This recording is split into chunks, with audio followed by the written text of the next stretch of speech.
JBN, we keep you informed. I am Michelle Jones, and in the news, where's Kishi? Parkland man still missing 6 weeks after abduction. The male resident of Violent Stone Parkland in St. Andrew, who was abducted from the community in July, has not yet been found.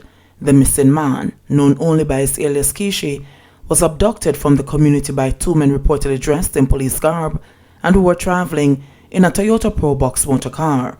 Head of the Constabulary Communications Unit, CCU, Senior Superintendent Stephanie Lindsay, confirmed that the search was still on for Kishi. An active missing person investigation is underway as the resident has not yet been located, Lindsay said. The community, which runs off Barbados Road in Kingston 8, was thrown into further turmoil after guns barked on July 24, leaving 3 persons dead and 4 injured.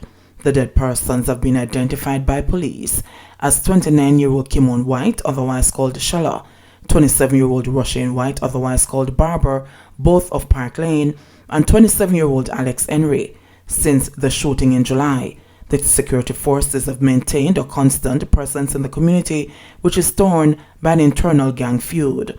It is believed that Kishi's disappearance is linked to the feud, which reportedly involves an incarcerated man who is said to be calling the shots from inside his cell.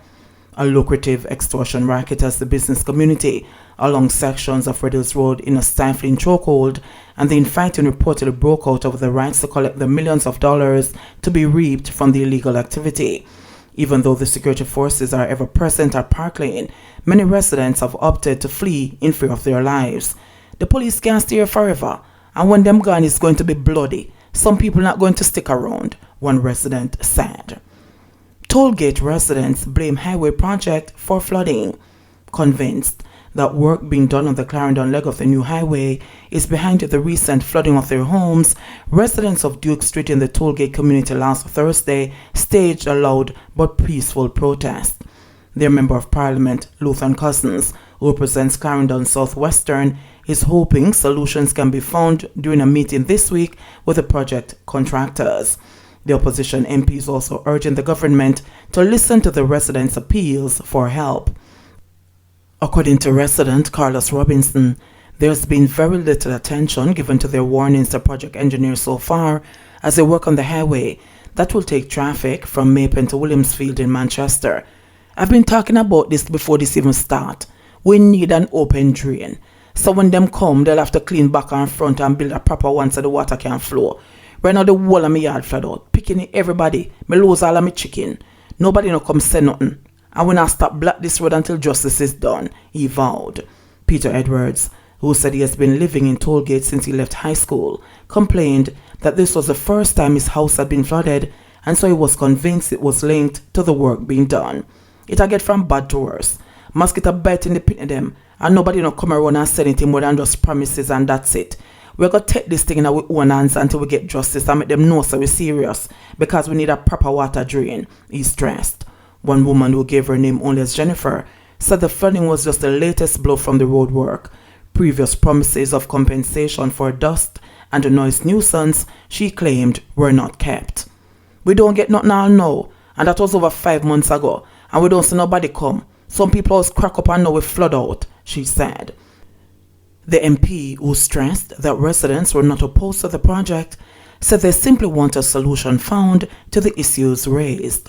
Cousins said he has written to the contractors, National Road Operating and Construction Company, NROC, and they are working on meeting early this week to hopefully reach an amicable resolution of the matter. These residents are anxious and are awaiting the intervention of NROC, and I as MP stand with and support the people, he said. I'm asking NROC and the government of Jamaica to take the concerns of the residents into account and not to play any form of politics in respect of this matter. 2 Jamaican men remanded on robbery and burglary charges in Barbados. 2 Jamaican men charged with robbery and burglary in Barbados were further remanded into police custody in that country after their bail application was denied on Friday.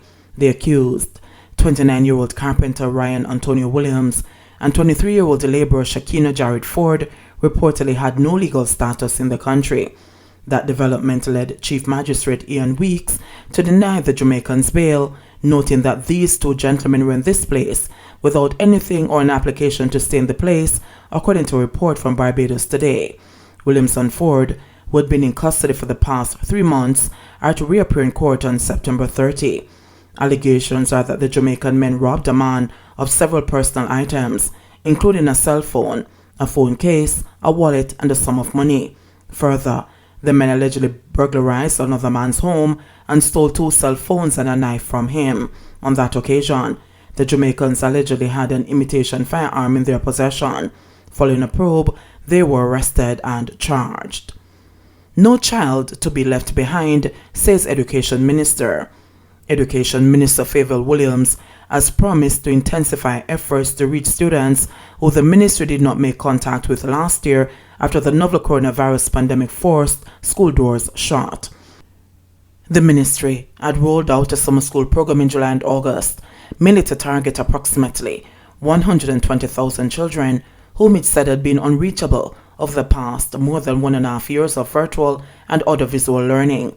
We must remain true to our mission of not leaving any child behind, Williams stressed in the national broadcast last night, hours ahead of the official start of the 2021-22 academic year. Students will return to online modalities as a sharp rise in novel coronavirus cases across the island has again beaten back any intent to return to face-to-face learning. For this school year, we have added audio learning apps that can be downloaded on your phones wherever you, our students, are located. We also launched 2 24-hour television channels, one for primary school students and the other for secondary schools. Live and recorded lessons will be available 24 hours per day, 7 days per week. Even if you only have a rabbit ear television, you can access our 24-hour television channels, Williams outlined. She said this year, children and teachers will have access to more devices and urged both stakeholder groups to leverage the technology skills gained during the last school year to proceed more confidently with the curriculum on digital platforms. The government, Williams added, would continue the initiative started in the last school year to provide more students with digital devices. While we work to eliminate the digital divide in terms of access to improved connectivity and affordable data plans, we're tackling the various other inequities in our education sector, the most serious being the gap between those students who are high-performing or high-achieving and those who are not, she said.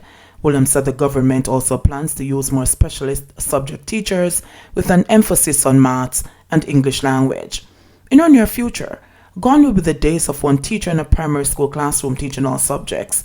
This is one of our flagship initiatives this school year, and we expect it to significantly raise the level of mathematics and English language knowledge in our primary schools, she said. Additionally, she advised that students who completed grade 11 in the last academic year and are not enrolled for the traditional Caribbean Advanced Proficiency Examination CAPE curriculum are now entitled to admission to one of the new sixth form pathway programs to pursue a 2-year program of study. The Education Minister also said all grade 4 students will be assessed for general development and behavior, and early learning in literacy and numeracy will be done annually at all early childhood institutions. She said a sustained good parenting campaign is to be launched to help parents eliminate corporal punishment in the home and in public spaces. We want to significantly reduce the more than 1,200 reports per month of child abuse that come to the Child Protection and Family Services Agency, Williams told the nation. 643 new COVID cases, 18 more deaths in Jamaica. Jamaica recorded 643 new COVID-19 cases and 18 more deaths on Sunday, according to the Ministry of Health and Wellness. The latest data brings total coronavirus infections in Jamaica to 71,987 and the virus death toll to 1,637.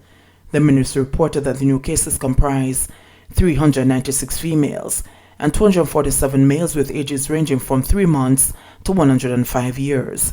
The cases were recorded in Kingston and St. Andrew 97, St. Catherine 87, St. James 67, St. Thomas 67, Clarendon 65, St. Anne 53, Trelawney 48, St. Elizabeth 43, Westmoreland 33, Manchester 31, Hanover 25, St. Mary 17, and Portland 10. Meanwhile, The ministry said the deaths occurred between September 1 and September 4.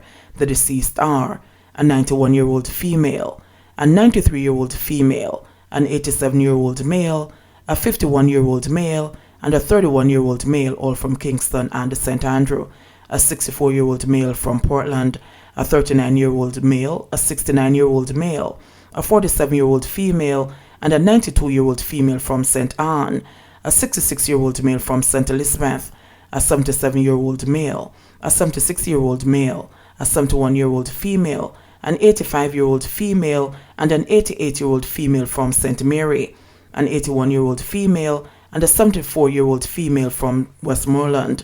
There are 20,967 active cases after 114 people recovered from the virus. Also, the ministry said 699 people are presently hospitalized due to the virus, with 175 patients moderately ill, 121 severely ill, and 53 in critical condition. JBN, we keep you informed. Please remember to subscribe, like, share, leave us a comment, and click the notification bell to receive our daily news items.